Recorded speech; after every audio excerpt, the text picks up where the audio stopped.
Hello everyone, কেমন আছো তোমরা সবাই? আশা করি ভালো আছো। আমিও ঠান্ডায় মোটামুটি আছি।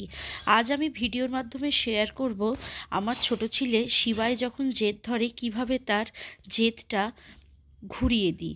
বাচ্চা ছেলে, ওদের তো আর মারা যায় না, তাই কিভাবে জেদটা ঘুরিয়ে দিলে ওরা জিনিসটা ভুলে যাবে সেটাই তোমাদের সঙ্গে শেয়ার করব। প্রথমে তো তোমরা দেখতে পেলে ধোকার রেসিপি।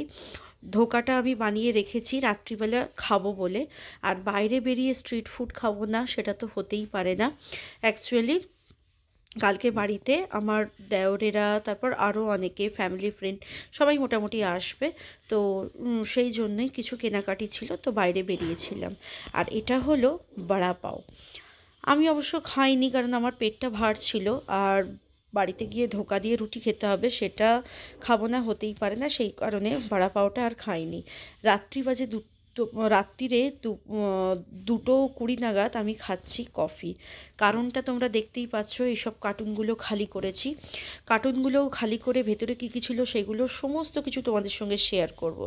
তার জন্য একটু তো তোমাদের ভিডিওটা দেখতেই হবে। দেখো, বিছানার ওপর সমস্ত কিছু জিনিসপত্র বের করে রেখেছি। এরপর বাকি রয়েছে কিচেনটা দেখানো। কিচেনেও কিছু কিছু জিনিস যেগুলো পরিষ্কার পরিচ্ছন্ন ছিল সব সাজিয়ে গুছিয়ে রেখেছি। আর যেগুলো মনে করো ধুলো বালি ভর্তি হয়ে গেছিলো। অ্যাকচুয়ালি আমরা আগে যে জায়গায় থাকতাম সেখানে পুরো ওপেন জায়গায় ছিল। ওই মানে তাকটা যে ছিল একদম ওপেন, মানে কোনো কিছু ঢাকাঢুকি ছিল না। সেই কারণে ডেলি তো আর জিনিসপত্র পরিষ্কার করা সম্ভব হতো না। এই কাপ ডিশের কথা বলছি, তাই জন্য প্রচণ্ড ধুলো পড়ে গেছিলো। এইগুলো দেখো একদম সুন্দরভাবে ক্লিন করে নিয়েছি। এবার কিছুটা আলমারিতে ঢুকিয়ে দেবো, আর কিছুটা দেখলে তো সাজিয়ে রেখেই দিলাম। আর রাত্রি 2:10 বাজে, তোমাদের তো আগে দেখিয়ে দিয়েছি। দেখো ছেলেরা ঘুমিয়ে পড়েছে, সেই ফাঁকেই আমি কাজকর্মগুলো সেরে নিয়েছি। দেখো বিছানাটা পুরো ক্লিন করে রেখেছি। আর এই ঘরে অবশ্য আমার ছেলে এখন একটু পড়ালেখা করে, কারণ অফিস রুম আর যেটা আমার হাজব্যান্ডের অফিস ঘর করেছে আর ঠাকুরের ঘর করেছি সেই ঘরেই ও পড়বে, কিন্তু এখনও ওই ঘরটা না ডাম হয়ে আছে। Good morning. সকাল সকাল চা করে নিয়েছি। আজকে ভাঁড়ে স্টাইলের কাপে চা খাচ্ছি। ঠিক আছে, তাহলে চলো চা খাই, দিনটা শুরুয়াত হোক। সবাই কেমন আছো? আশা করি ভালো আছো। এখানে প্রচণ্ড ঠান্ডা জমে যাচ্ছি দিল্লিতে। Good afternoon everyone. এখন বাজে দুপুর 2:10। এইমাত্র চান টান করে বেরোলাম। তো বেরিয়ে এবার বিকেলবেলার জন্য রান্না চড়াবো 3টে থেকে রান্না শুরু করলে 7টার মধ্যে আশা করি সমস্ত কিছু ডান হয়ে যাবে। তো চানটা মাঝখানে করে নিলাম, কারণ শীতের বেলা বুঝতেই পারছো, চানটা যদি লেট করি না, গরমের দিন তো বিকেলবেলাতেও চান করা যায়, তো চানটা যদি লেট করি আর ভালো লাগে না, আলিশি লেগে যায়। তো তোমাদের সঙ্গে আমি হোম ট্যুর শেয়ার করিনি, সমস্ত কিছু গুছিয়ে টুছিয়ে নিয়ে তারপরে শেয়ার করব। তো আজকে বাড়িতে দেওরেরা আসবে, তো আরেকজন ফ্যামিলি ফ্রেন্ড আসবে, তার ওয়াইফ আসবে, ছেলে আসবে। আর মাসি শাশুড়ি বলো বা আমার ননদ বলো, ওরা কেউ আসবে না, কারণ আমার আরেক দেওরের মারাত্মক জ্বর হয়েছে আর ননদ এখানে নেই, সেই কারণে আসবে না। এই একজন আসবে, তো সেই জন্যই রান্নাবান্নার প্রিপারেশান নেবো। আর আমার বড় ছেলের হয়ে গেছে আচানক হঠাৎ করে সর্দি, ওই জন্য ওর বাবা ওষুধ আনতে গেছে। আর ছোটো ছেলে ঘুমিয়ে পড়েছে, তো ঘুম থেকে উঠুক, তারপরে ওঠার পরে ওকে একটু ডিম ফিম খাইয়ে দেবো, কারণ ডিমের পোচটোচ, কারণ ওর খাবার খাওয়া হয়ে গেছে।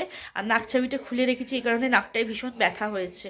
তাহলে চলো রান্নাবান্নাগুলো একটু পরে স্টার্ট করে দিই। এখন আমরা লাঞ্চটা করে নিই। সিম্পল লাঞ্চ রেখেছি, ডিমের অমলেট, আর কালকের কটা রুটি আছে, রুটি খেয়ে নেবো, আর একটু ভাত আছে, ডাল আছে, সব মিলিয়ে মিশিয়ে হয়ে যাবে। দেখো এখানে একজন পড়াশোনা করে একটু টিভি দেখছে, আর একজন ঘুমিয়ে পড়েছে, ভাইকে জড়িয়ে ধরে বসে আছে। এই দরজা দিয়ে বেরোলেও ব্যালকনিতে যাওয়া যায়, আর আমাদের বেডরুম দিয়ে বেরোলেও ব্যালকনিতে যাওয়া যায়। আর এই পাশটা এখনও মানে সাধারণভাবে গুছিয়ে রেখেছি, ঠিক আছে।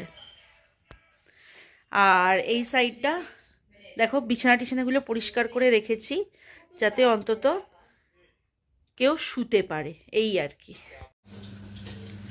সো গাইজ, আমি এখন রান্না করছি, আর আমার পেছনে আমার পতিদেব এখন আমায় হেল্প করছে, মাংস ধুয়ে দিচ্ছে। ঠিক আছে, আমি এখানে রান্না চড়িয়ে দিয়েছি। রান্নাগুলো কমপ্লিট হলে তোমাদের ফাইনাল লুক শেয়ার করব। আমাকে বলছে যে দেখো আমি তোমাকে হেল্প করছি না বললে আমি বলবো তুমি কিন্তু বেঈমান, আমাকে এই মাত্র বললো। এখানে ডাল রেডি হয়ে গেছে, এখানে মাংসটা ম্যারিনেট করে রাখলাম, আর এই যে আলু ফুলকপির তরকারি এখানে রেডি হয়ে গেছে। সো বন্ধুরা, মাংসটা এখানে কষা চলছে, আর ওপর থেকে না কাঁচা লঙ্কা দিয়ে দিচ্ছি আর কাশ্মীরি রেড চিলি পাউডার দিয়ে পুরো রান্নাটা করছি। টোটালটাই কাশ্মীরি রেড চিলি পাউডার দিয়ে ফুটছে। বাচ্চারা খাবে বলে আমি দিইনি এতে লঙ্কা, তাই কাঁচা লঙ্কা দিয়েছি, ডলে ডলে খেয়ে নেওয়া যাবে। আর ভাত হয়ে গেছে, কিছুটা ভাত আমি এতে তুলে রেখে দিয়েছি, ঠিক আছে। আর এখানে রয়েছে ডাল, তোমাদের আগেই দেখিয়ে দিয়েছি, ঠিক আছে। আর এখানে আলু ফুলকপির একটা ভাজা ভাজা তরকারি। আচ্ছা, তাহলে হলো ডাল, ভাত, আলু ফুলকপির একটা ভাজা ভাজা তরকারি, মাংস, রুটি। শীতকালে শশাগুলো না কিরম বিচ্ছিরি একটা গন্ধ ছাড়ে, তো শুধু পেঁয়াজ কেটে দেবো আর কাঁচা লঙ্কা দিয়ে দেবো। আর এই যে ওম থেকে মিষ্টি আনা হয়েছে, সন্দেশ, এটা দেওয়া হবে। এই যে এই সন্দেশ দেওয়া হবে। এখান থেকে কিছুটা মিষ্টি ঠাকুরের জন্য তুলে রেখে দিয়েছি।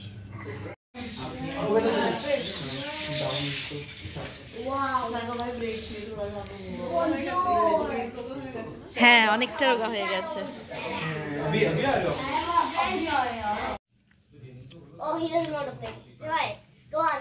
শিবাই, শিবেন তো যাও।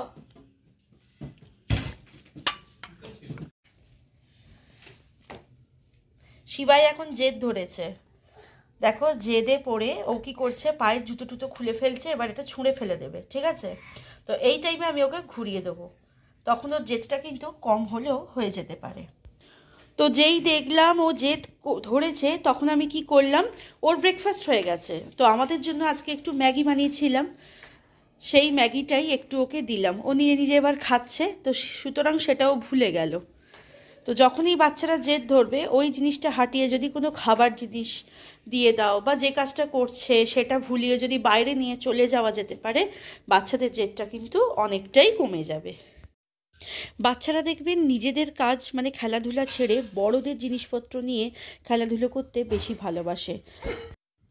যেমন ধরো, রান্নাঘরের বাটি চামচে হাঁড়ি নিয়ে খেলাধুলো করা, বা কোনো সময় ওয়াশিং মেশিন চালালে জামা কাপড় ঢালা, সেই সমস্ত করতে ওরা ভীষণই ভালোবাসে। তো সেই ফাঁকে সেই কাজগুলো ও কিন্তু করে ফেলছিল, আমি একটু ক্যাপচার করলাম। দেখো সবাই চলে গেছে, যখন সবাই ছিল খুব ভালো লাগছিল, কিন্তু সবাই ওই হয় না, আসার পর যেই চলে যায় বাড়িটা কিরম ফাঁকা লাগে। তো সমস্ত কিছু মোটামুটি যতটা সম্ভব ক্লিন করে নিয়েছি। কিচেনটা এখন অবশ্য করা হয়নি, হবে। আর দুজনও খুব ভীষণ ঘুম পেয়ে গেছিলো, তাই ঘুমিয়ে টুমিয়ে পড়লো। দেন ওই যে দেখলে মিষ্টি পড়ে রয়েছে, মিষ্টি খাবো, জল খাবো, শিবায়ের জল গরম করব, কিচেনটা একটু ক্লিন করব, দিয়ে শুয়ে পড়বো। যদি ভিডিওটা কোথাও ভালো লেগে থাকে তাহলে অতি অবশ্যই লাইক, কমেন্ট আর শেয়ার করতে একদম ভুলো না। আজকের মতো এটুকুই, টাটা।